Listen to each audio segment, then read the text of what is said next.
This channel's content is strictly for educational and informational purpose and does not endorse or promote any form of violence, harm, illegal activities, self-injuries and communal disharmony. Rashidi একটা বিষয় junior চিকিৎসকদের তরফ থেকে একেবারে press conference করে বলে দেওয়া হয়েছিল যে ৯৩,০০০ চিকিৎসক রয়েছেন গোটা রাজ্যে, তার মধ্যে ৭,৫০০ জুনিয়র চিকিৎসক রয়েছে। যদি বলা হয় জুনিয়র চিকিৎসকদের কর্মবিরতির জন্য স্বাস্থ্য ব্যবস্থা ভেঙে পড়ছে, তার দায় স্বাস্থ্য ভবনের, তার দায় এই রাজ্য সরকারের। তারা শুধুমাত্র শিক্ষানবিশ মাত্র, এই একটা বিষয়। এবং দ্বিতীয়ত লাইভে মমতা বন্দ্যোপাধ্যায় যদি ধমকানো চমকানো করে থাকতে পারেন, তাহলে লাইভ স্ট্রিমে বৈঠকটা যদি সকলে জানতে পারে, দেখতে পারে, বুঝতে পারে যে দাবি জুনিয়র চিকিৎসকদের, সেটাতে না কেন এই প্রশ্ন।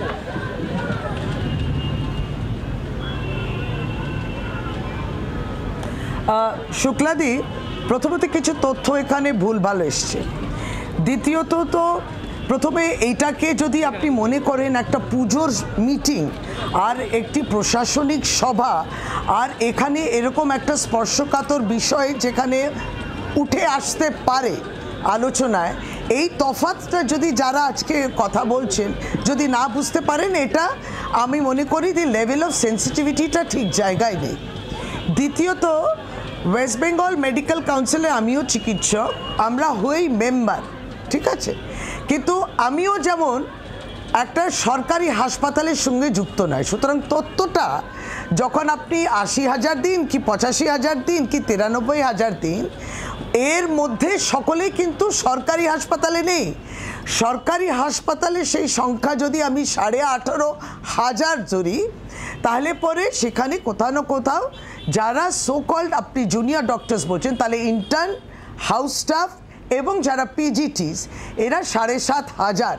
এবং যারা আজকে এই তথ্য দিয়ে বলার চেষ্টা করছেন যে রেসিডেন্ট ডক্টরদের তাহলে কার্যক্ষেত্রে কর্মক্ষেত্রে কোনো ভূমিকা নেই, এটা রেসিডেন্ট ডক্টররা আজকে বুঝেনি যে তাদের গুরুত্বটা কত কম, যারা তাদের এই সমস্ত তথ্য নিয়ে বলছে। আমরা বলছি তাদের গুরুত্বটা রয়েছে। কতজন গভর্নমেন্ট সার্ভিসে হতে হবে? ৯৩,০০০ গভর্নমেন্ট সার্ভিসে নয়। সুতরাং আমি বলি এই তথ্যগুলো দিয়ে আরও বিভ্রাট তৈরি করেন। জানেন না তো, বোঝেন না, একটা তথ্য ছেড়ে দিলেন। আরে সারা রাজ্যের যে সংখ্যা ডাক্তারের, তার মধ্যে তো অনেকেই প্রাইভেট সেট আপে যুক্ত আছেন। আপনি প্রত্যেককে গভর্নমেন্ট সার্ভিসে দিয়ে দিলেন, নতুন করে নিযুক্ত করলেন নাকি? সুতরাং এইটা রইল কোনো প্রশ্ন সম্মুখীন হননি মুখ্যমন্ত্রী, এটা হতে পারে না। তিনি সমস্ত প্রশ্নগুলো তিনি নেন এবং ডাক্তারদের একটাই সমস্ত আমরা বলি যে বুঝতে হবে যে সুপ্রিম কোর্ট এই গত দিনেও যে লাস্ট হিয়ারিং হয়েছে ৯ সেপ্টেম্বর, কিছু নির্দিষ্ট কিছু বলেছে। তো সেই নির্দিষ্টর মধ্যে যেমন ছিল প্রতিবাদী ডাক্তাররা রয়েছেন, আপনারা পরের দিন ৫টার মধ্যে নিশ্চয়ই জয়েন করবেন, এটা একটা অনুরোধ রেখেছিল। কারণ you can't be oblivious to the needs of the society. আমরা স্বাস্থ্য পরিষেবার সঙ্গে যুক্ত, আমরা অ্যাকাউন্টেবল, আমি চিকিৎসক নিজে, উই আর অ্যাকাউন্টেবল।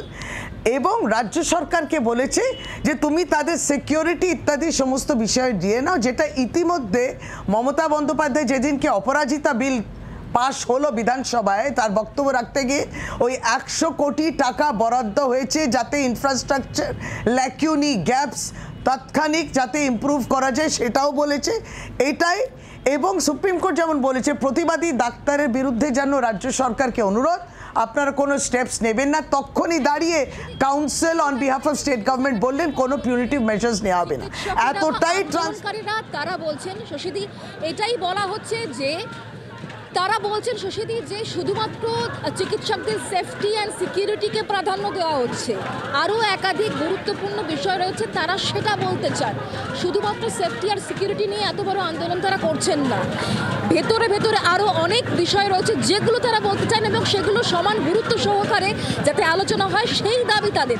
আমি আসবো শশীদি আপনার কাছে, তবে তার আগে যেহেতু বিশিষ্ট একজন চিকিৎসক এই মুহূর্তে আমাদের সঙ্গে রয়েছেন, আমি শোভনবাবু আপনার কাছ থেকে জানার চেষ্টা করবো যেভাবে শশীদি আমাদেরকে বোঝানোর চেষ্টা করলেন, যে কথা গতকাল মমতা বন্দ্যোপাধ্যায় বলেছেন বা সিএস বলেছেন, কি মনে হচ্ছে চিকিৎসকদের যে অবস্থান এই মুহূর্তে? লাগাতার আমরা দেখতে পাচ্ছি তারা রাস্তায় রয়েছেন, তারা রাত জাগছেন, তাদের আন্দোলন তীব্র থেকে তীব্রতর হচ্ছে, জোরালো হচ্ছে তাদের আওয়াজ, কি বলবেন?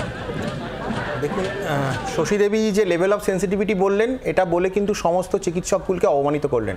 কারণ একজন রুগী যখন মারা যান রুগীর বাড়ির লোকের সঙ্গে সবচেয়ে বেশি যে দুঃখ পান তারা আমরা চিকিৎসকরা। কথা হচ্ছে ডেথ টোল, কতজন মারা গেছেন। সরকার থেকে এত বাজেভাবে ফলসিফাইড ইনফরমেশন দেওয়া হচ্ছে যা বলার নয়। ডেথ টোলটা আপনি কম্প্যারিশন করবেন বিগত মাস এবং গত বছরের সঙ্গে, সেই ডাটাটা ওনারা দিচ্ছেন না কেন? ওনারা সেই ডাটা প্রকাশ করুন যে গত 3 মাসে কতজন মারা গেছেন, গত 6 মাসে কতজন মারা গেছেন, এই সময়ের বিগত 3-4 বছরে কতজন মারা গেছেন। যারা মারা গেছেন সেই হাসপাতালগুলির মধ্যে কোন কোন হাসপাতালগুলিতে আমাদের জুনিয়র চিকিৎসকরা রয়েছেন, কোন কোন হাসপাতালগুলিতে জুনিয়র চিকিৎসক বিহীন রয়েছেন। সুতরাং একটা বিকৃত তথ্য দিলে হয় না, তথ্যটাকে ঠিকঠাক দিতে হয়। ওনারা পুরোপুরি তথ্যটাকে ভুলভাবে কাজে লাগাতে চাইছেন চিকিৎসক এবং সাধারণ মানুষের মধ্যে বিভেদ ঘটানোর জন্য। এত সহজে কিন্তু ঘটানো যাবে না। শশী দেবী আরেকটা কথা বললেন যে উনিও চিকিৎসক। হ্যাঁ, আমরা সবাই চিকিৎসক। আমরা যখন চিকিৎসক তখন আমরা নির্ভর করি কার কাছে? ওয়েস্ট বেঙ্গল মেডিকেল কাউন্সিলের কাছে। সেই ওয়েস্ট বেঙ্গল মেডিকেল কাউন্সিল এখন একটি পার্টি অফিসে পরিণত হয়েছে। সেই ওয়েস্ট বেঙ্গল মেডিকেল কাউন্সিল থেকে সেই পার্টির প্রোপাগান্ডা প্রচার হয়। ওয়েস্ট বেঙ্গল মেডিকেল কাউন্সিল থেকে কোনো পার্টির প্রচার হওয়া উচিত না। এই corrupted West Bengal medical council এবং দুর্নীতিযুক্ত যে স্বাস্থ্য ভবন, যেখান থেকে কারোর ট্রান্সফার থেকে শুরু করে কাউকে ধমকানো চমকানো থেকে শুরু করে এবং স্বজন পোষণ থেকে শুরু করে মার্কের নম্বরের দুর্নীতি থেকে শুরু করে এই যে এত দুর্নীতি, এই দুর্নীতিটা প্রকাশ্যে আমাদের জুনিয়র চিকিৎসকরা মুখ্যমন্ত্রীর কাছে আনতে চাইছিলেন এবং চাইছিলেন তারা যাতে সমস্ত সারা দেশ, সারা বিশ্ব, সারা রাজ্য এটা দেখতে পায়। মুখ্যমন্ত্রীরা তো ভয় কেন?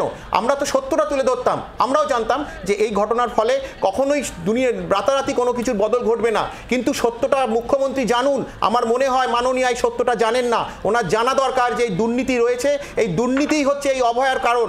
এই অভয়ার কারণ মৃত্যুটা কিন্তু টিপ অফ দি আইসবার্গ। এরকম প্রচুর সন্দীপ ঘোষ সারা মেডিকেল কলেজে হাসপাতালে ঘুরে বেড়াচ্ছে। বাংলার আওয়াজ, বাঙালির আবেগ, জি 24 ঘন্টা।